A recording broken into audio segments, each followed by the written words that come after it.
Hello friends, ओम श्री गणेशाय नमः। आप सभी का स्वागत है आपकी अपनी यूट्यूब चैनल पर। फ्रेंड्स, आज हम आपको इस वीडियो में बताने जा रहे हैं साल 2025 के वृश्चिक राशि के जातकों के वार्षिक राशिफल के बारे में। कैसा रहेगा साल 2025 वृश्चिक राशि के जातकों के लिए? स्वास्थ्य, शिक्षा, करियर, नौकरी, व्यापार, व्यवसाय, आर्थिक पक्ष, पारिवारिक जीवन, विवाह, वैवाहिक जीवन, भूमि, भवन, वाहन, सुख आदि के दृष्टिकोण से। साथ ही हम आपको ज्योतिषीय उपाय भी बताएंगे। फ्रेंड्स, वीडियो शुरू करने से पहले आपसे रिक्वेस्ट है, अगर आप हमारे चैनल पर नए हैं और आपने अभी तक चैनल को सब्सक्राइब नहीं किया है तो प्लीज़ सब्सक्राइब कीजिएगा चैनल को, साथ ही प्रेस कीजिएगा बेल आइकन को, जिससे नए वीडियो से रिलेटेड नोटिफिकेशन आपको तुरंत प्राप्त हो सके। और वीडियो पसंद आने पर वीडियो को लाइक और शेयर जरूर कीजिएगा ताकि सभी को इस वीडियो का लाभ प्राप्त हो सके। और कमेंट बॉक्स में ओम श्री गणेशाय नमः जरूर लिखिएगा। फ्रेंड्स, अब आप हमारे चैनल पर ज्वाइन बटन को दबाकर हमारे चैनल के मेंबर बन सकते हैं। हम हमारे चैनल के मेंबर्स की कमेंट को टॉप प्रायोरिटी पर रखकर उनका रिप्लाई करते हैं और आप 12 राशियों के राशिफल देख सकते हैं हमारे चैनल पर। फ्रेंड्स, अब आइए जानते हैं साल 2025 वृश्चिक राशि के जातकों के लिए स्वास्थ्य के दृष्टिकोण से कैसा रहेगा। स्वास्थ्य के दृष्टिकोण से साल 2025 मिला जुला रह सकता है, कुछ मामलों में एवरेज से कमजोर भी रह सकता है। साल के शुरुआती महीनों में खासकर मार्च तक शनि का चतुर्थ भाव में गोचर स्वास्थ्य के दृष्टिकोण से अच्छी बात नहीं है। विशेषकर जिन्हें सीने से संबंधित तकलीफ है, घुटनों से संबंधित तकलीफ है, कमर से संबंधित कोई परेशानी अथवा मस्तिष्क सिर दर्द से इत्यादि से संबंधित कोई समस्या है, उन्हें इस अवधि में अर्थात जनवरी से मार्च तक अपने स्वास्थ्य के प्रति पूर्ण रूप से जागरूक रहने की आवश्यकता है। मार्च के बाद का समय पुराने रोगों को दूर करेगा और आपको स्वस्थ रखने में मददगार बना रहेगा। लेकिन मई के महीने के बाद से राहु का गोचर चतुर्थ भाव में हो जाएगा, जो सीने से संबंधित कुछ परेशानियां दे सकता है। मार्च के बाद शनि का गोचर पेट आदि से संबंधित कुछ परेशानियां दे सकता है। इस तरह से पुरानी समस्याएं दूर होंगी तो नई समस्याओं के आने की संभावना भी रहेंगी। ऐसे में स्वास्थ्य के दृष्टिकोण से साल 2025 मिला जुला रह सकता है। अतः इस वर्ष स्वास्थ्य के प्रति काफी जागरूक बने रहना पड़ेगा। विशेषकर जिन लोगों को पेट, सिर दर्द, कमर दर्द, सीने आदि से संबंधित समस्याएं हैं, उन्हें विशेष रूप से जागरूक रहने की आवश्यकता रहेगी। फ्रेंड्स, अब आइए जानते हैं शिक्षा के दृष्टिकोण से साल 2025 वृश्चिक राशि के जातकों के लिए कैसा रहने वाला है। शिक्षा के दृष्टिकोण से साल 2025 औसत परिणाम देता हुआ प्रतीत हो रहा है। इस वर्ष आपके चतुर्थ और पंचम भाव पर शनि और राहु का प्रभाव आता जाता रहेगा। स्वाभाविक है कि ऐसी स्थिति में आप अपने सब्जेक्ट पर प्रॉपर फोकस नहीं बनाए रख पाएंगे। कठिन होने की का मतलब यह नहीं है कि आपका फोकस बनाना संभव नहीं होगा। जो लोग ज़्यादातर कोशिश करेंगे वह न केवल अपने सब्जेक्ट पर फोकस बना सकेंगे बल्कि अच्छे परिणाम भी प्राप्त कर सकेंगे। लेकिन ऐसा करना सहज नहीं होगा बल्कि कठिन होगा। वहीं जो लोग अध्ययन के प्रति अधिक गंभीर नहीं अथवा कम समय में अच्छे परिणाम प्राप्त करने का चाह रहे हैं तो उन्हें इस वर्ष अध्ययन में टाइम को बढ़ाने की आवश्यकता रहेगी। बृहस्पति का गोचर भी मई के महीने के मध्य के पहले भाग तक आपको अच्छे परिणाम देना चाहेगा, लेकिन मई के मध्य के बाद खूब मेहनत की आवश्यकता के संकेत बृहस्पति का गोचर भी कर रहा है।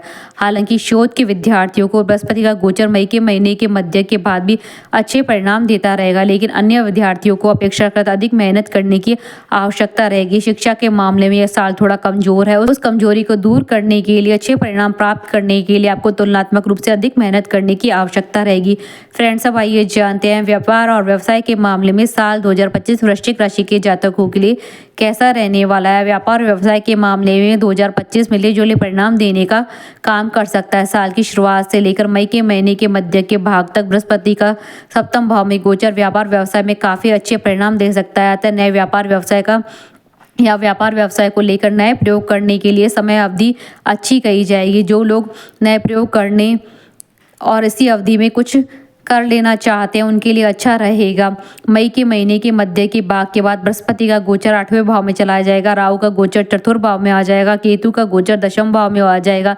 इस तरह से इस समय अवधि में नए व्यापारिक निर्णय लेने के लिए अच्छा नहीं कहा जाएगा। जो कुछ जैसा चल रहा है उनको वैसे ही मेंटेन रखने की आवश्यकता रहेगी। अपने क्षेत्र में वरिष्ठ लोगों का सलाह मशवरा करने की आवश्यकता रहेगी। यदि आपकी फील्ड का कोई सीनियर व्यक्ति आपके संपर्क में है तो उसके पूरी रिस्पेक्ट करने के साथ उनके साथ पूरी रिस्पेक्ट के साथ जुड़ा रहना चाहिए। यदि उधर से बहुत अच्छा रिस्पांस ना मिले तो भी विरोध या बगावत करने की बजाय प्रसन्न रहने की आवश्यकता रहेगी। उसका लगातार सम्मान करते रहने की आवश्यकता रहेगी, तभी जाकर आप अपने व्यापार व्यवसाय को मेंटेन कर सकें। अन्यथा वह व्यक्ति अपना सपोर्ट खींच सकता है, बदले में आपको नुकसान पहुंचा सकता है। ऐसी स्थिति में अनुभव और वरिष्ठों के मार्गदर्शन के अनुसार काम करते रहना पड़ेगा, जिससे कि आप अपने व्यापार और व्यवसाय को मेंटेन कर सकें। फ्रेंड्स, अब आइए जानते हैं नौकरी और करियर के दृष्टिकोण से साल 2025 वृश्चिक राशि के जातकों के लिए कैसा रहने वाला है। नौकरी के दृष्टिकोण से यह साल मिले जुले परिणाम देता हुआ प्रतीत हो रहा है। छठे भाव का स्वामी मंगल इस वर्ष कुछ समय अच्छे तो कुछ समय कमजोर परिणाम दे सकता है। ऐसे में ज्यादातर समय मंगल आपको औसत परिणाम देता हुआ प्रतीत हो रहा है। साल की शुरुआत से लेकर मार्च के महीने तक शनि की दृष्टि भी छठे भाव पर रहेगी, अतः नौकरी को लेकर कुछ असंतोष मन मस्तिष्क में रह सकता है। मार्च के बाद शनि की पोजीशन बदलने के कारण नौकरी को लेकर आप संतुष्ट रह सकते हैं या काफ़ी हद तक बेहतर अनुभूति कर सकते हैं। मई के महीने के मध्य तक बृहस्पति लाभ भाव को देखकर अच्छे परिणाम देने का प्रयास करेंगे। इस तरह से हम पाते हैं कि मई के महीने के तक नौकरी में उपलब्धियां मिलती रहेगी, लेकिन मार्च तक आप कुछ कठिनाइयों का अनुभव कर सकते हैं, जबकि मार्च से मई के महीने के मध्य तक का समय काफ़ी अच्छा और अनुकूल रहेगा। यदि इस बीच आप जॉब में परिवर्तन करना चाह रहे हैं तो आप कर सकते हैं। मई के महीने के मध्य के बाद स्थितियां थोड़ी सी कठिनाई भरी रह सकती है। हालांकि विदेश में काम करने वाले या दूर जाकर नौकरी करने की इच्छा रखने वालों को इस अवधि में अच्छे परिणाम मिल सकते हैं। फ्रेंड्स, अब आइए जानते हैं आर्थिक पक्ष के दृष्टिकोण से साल 2025 वृश्चिक राशि के जातकों के लिए कैसा रहने वाला। आर्थिक मामलों में साल 2025 आपको मिले जुले परिणाम दे सकता है। आपके लाभ भाव के स्वामी बुध ग्रह गोचर को देखते हुए तो साल के अधिकांश समय बुध अच्छे परिणाम देना चाह रहा है, अतः आमदनी में कोई बड़ी समस्या नहीं आनी चाहिए, विशेषकर मई के महीने के मध्य के भाग तक। जब आपके धन भाव का स्वामी बृहस्पति लाभ भाव को देखेगा तो न केवल आप अच्छी आमदनी प्राप्त कर सकेंगे, बल्कि आमदनी का एक बड़ा हिस्सा बचाने की में भी कामयाब रहेंगे। लेकिन मई के महीने के मध्य के बाद आमदनी में कुछ धीमापन देखने को मिल सकता है। हालांकि मई के महीने के मध्य के बाद बृहस्पति धन भाव के स्वामी धन भाव को ही देखेंगे। ऐसी स्थिति में बचत करने के मामले में अथवा बचाए गए धन के मामले में बृहस्पति सकारात्मक परिणाम देना चाहेंगे, लेकिन आमदनी के मामले में कोई मदद नहीं कर पाएंगे। कहने का तात्पर्य है कि साल की शुरुआत से लेकर मई के महीने के मध्य के समय तक आमदनी के दृष्टिकोण से काफ़ी अच्छा कहा गया है, तो वहीं बाद का समय आमदनी के दृष्टिकोण से थोड़ा सा कमजोर है, लेकिन बचत के दृष्टिकोण से अच्छा रहेगा। फ्रेंड्स, अब आइए जानते हैं लव लाइफ के दृष्टिकोण से साल 2025 वृश्चिक राशि के जातकों के लिए कैसा रहने वाला है। प्रेम संबंध के मामले में साल 2025 कुछ अच्छे तो कुछ कमजोर परिणाम दे सकता है। अच्छाई की बात करें तो मई के महीने के बाद से पंचम भाव से राहु केतु का प्रभाव समाप्त हो जाएगा। ऐसी स्थिति में एक दूसरे को लेकर जो गलतफहमियां थी वह दूर हो सकती है। आप लोगों का नजरिया प्रेम संबंध को लेकर और भी अच्छा और सच्चा हो जाएगा। लेकिन मार्च के महीने के बाद से शनि का गोचर पंचम भाव में हो जाएगा, जो प्रेम संबंधों में कुछ बेरखी दे सकता है। हालांकि शनि सच्चा प्रेम करने वाले लोगों के लिए मददगार बन सकता है, अर्थात यदि आपका प्रेम वास्तविक है, आप एक दूसरे से प्रेम करते हैं, भविष्य में विवाह करने की इच्छा भी रखते हैं, तो ऐसी स्थिति में आपको अच्छे परिणाम मिल सकते हैं। लेकिन यदि आपका प्रेम टाइम पास है या प्रेम का दिखावा मात्र करते हैं तो समय के अनुसार आपका प्रेम बदलता रहता है, तो शनि का गोचर आपके प्रेम संबंधों में दरार का काम कर सकता है। कहने का तात्पर्य है कि प्रेम संबंध के लिए साल 2025 मिला जुला रह सकता है। यदि आपका प्रेम सच्चा है तो शनि आपको नुकसान न पहुंचाकर अच्छे परिणाम देना चाहेगा। बृहस्पति का गोचर भी साल के पहले भाग में आपके लिए मददगार बन जाएगा। इस तरह से आप साल के पहले हिस्से में आपकी लव लाइफ का बेहतर आनंद उठा पाएंगे। साल का दूसरा हिस्सा मिला जुला रहेगा। फ्रेंड्स, अब आइए जानते हैं विवाह और वैवाहिक जीवन के दृष्टिकोण से साल 2025 वृश्चिक राशि के जातकों के लिए कैसा रहने वाला है। यदि आपकी उम्र विवाह की हो चली है और आप विवाह के लिए कोशिश में भी लगे हुए हैं तो साल का पहला हिस्सा इस मामले में आपके लिए अच्छा मददगार साबित हो सकता है। विशेषकर मई के महीने के मध्य का भाग का समय काफी अच्छे परिणाम देता हुआ प्रतीत हो रहा है। इस अवधि में आपके पंचम भाव का स्वामी बृहस्पति सप्तम भाव में रहेगा, जो न केवल सामान्य विवाह को संपन्न करवाने में मददगार बनेगा, बल्कि प्रेम विवाह की इच्छा रखने वाले और सच्चे प्रेम करने वाले लोगों की मनोकामना की पूर्ति करवाएगा, अर्थात प्रेम विवाह में मददगार गुरु ग्रह बनेगा। वहीं जो लोग प्रेम का दिखावा मात्र कर रहे हैं उनकी पोल खुल सकती है, अर्थात उनके लव पार्टनर को यह बात पता चल सकती है उनके बीच जो प्रेम था वह इतना मजबूत नहीं है, इसे विवाह में परिवर्तित किया जा सके। मई के महीने के मध्य के बाद से परिणाम तुलनात्मक रूप से कमजोर रह सकते हैं। ऐसी स्थिति में विवाह की प्रक्रिया को साल के पहले हिस्से में संपन्न कर लेना समझदारी का काम होगा।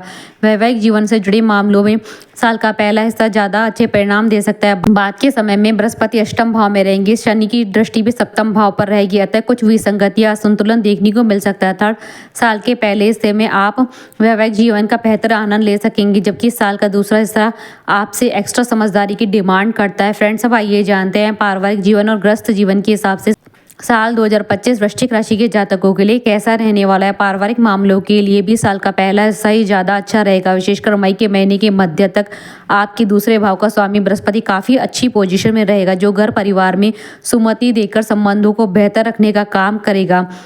मई के महीने के मध्य के बाद बृहस्पति 8वें भाव में जाने के कारण कुछ कमजोर हो जाएंगे। हालांकि बृहस्पति तब भी दूसरे भाव और चौथे भाव को देखेंगे, अतः कोई बड़ी विसंगति आने नहीं देंगे, लेकिन कमजोर होने के कारण पहले जैसे परिणाम देने में असमर्थ रह सकते हैं। इस बीच में मार्च के बाद से शनि की दृष्टि दूसरे भाव पर पड़ने लग जाएगी, अतः कुछ परिजनों के बीच असंतुलन असंतोष देखने को मिल सकता है। गृहस्थ जीवन की बात करें तो गृहस्थ जीवन में इस वर्ष तुलनात्मक रूप से बेहतर परिणाम देखने को मिल सकते हैं। विशेषकर मार्च के बाद शनि का प्रभाव चतुर्थ भाव से दूर हो जाएगा। ऐसे में पिछले दिनों से चली आ रही समस्याएं दूर होंगी। हालांकि मई के बाद से राहु का प्रभाव चतुर्थ भाव पर शुरू हो जाएगा, जो कुछ व्यवधान देने का काम करेगा, लेकिन पुरानी समस्याएं दूर होने से आप राहत की सांस ले सकेंगे। मई के महीने के मध्य के बाद बृहस्पति का प्रभाव चतुर्थ भाव पर रहेगा, वह भी आपकी काफ़ी मदद करेगा। इस तरह से हम पाते हैं कि पारिवारिक मामलों के लिए साल का पहला हिस्सा अच्छा है, जबकि दूसरा हिस्सा कुछ कमजोर है। वहीं गृहस्थ मामलों के लिए साल का दूसरा हिस्सा ज़्यादा अच्छा रहेगा। फ्रेंड्स, अब आइए जानते हैं भूमि, भवन, वाहन और सुख के दृष्टिकोण से साल 2025 वृश्चिक राशि के जातकों के लिए कैसा रहने वाला है। यदि आप काफ़ी दिनों से भूमि या भवन को खरीदने या बेचने के लिए प्रयत्न कर रहे हैं, लेकिन वह काम आगे नहीं बढ़ पा रहा है, तो इस साल इस मामले में आपको काफ़ी अनुकूलता देखने को मिल सकती है। विशेषकर मार्च के महीने के बाद चतुर्थ भाव से शनि का प्रभाव समाप्त हो जाएगा, जो भूमि और भवन से संबंधित मामलों में गति देने का काम कर सकता है। हालांकि मई के बाद से राहु का प्रभाव चतुर्थ भाव पर आ जाएगा, वह छोटे मोटे व्यवधान देने का काम कर सकता है, लेकिन पहले के जैसी स्थितियां नहीं रहेंगी। स्थितियां पहले से बेहतर होंगी, फलस्वरूप आप राहत की अनुभूति करेंगे। कहने का मतलब है यह कि भूमि, भवन और वाहन इत्यादि से संबंधित मामलों में पिछले सालों की तुलना में यह साल ज़्यादा अच्छे परिणाम दे सकता है। वाहन से संबंधित मामले की बात की जाए तो इस मामले में भी आपको काफ़ी अच्छी अनुकूलता या तुलनात्मक रूप से बेहतर परिणाम देखने को मिल सकते हैं। अप्रैल से लेकर मई के मध्य के बीच का समय वाहन खरीदने के दृष्टिकोण से काफ़ी अच्छा रहेगा। इसके पहले और बाद के समय में संबंधित वाहन के बारे में खूब जांच पड़ताल करने के बाद ही आगे बढ़ना उचित रहेगा। हालांकि इस साल आपकी वाहन खरीदने की मनोकामना की पूर्ति होगी। फ्रेंड्स, अब आइए जानते हैं ज्योतिषीय उपायों के बारे में। प्रत्येक शनिवार को बहते हुए शुद्ध जल में जटा वाले 4 नारियल बहाएं, मित्रों में नमकीन की चीज बांटा करें, शरीर पर चांदी धारण करें। हमारे साथ इस वीडियो में अंत तक बने रहने के लिए आपका धन्यवाद। ओम श्री गणेशाय नमः।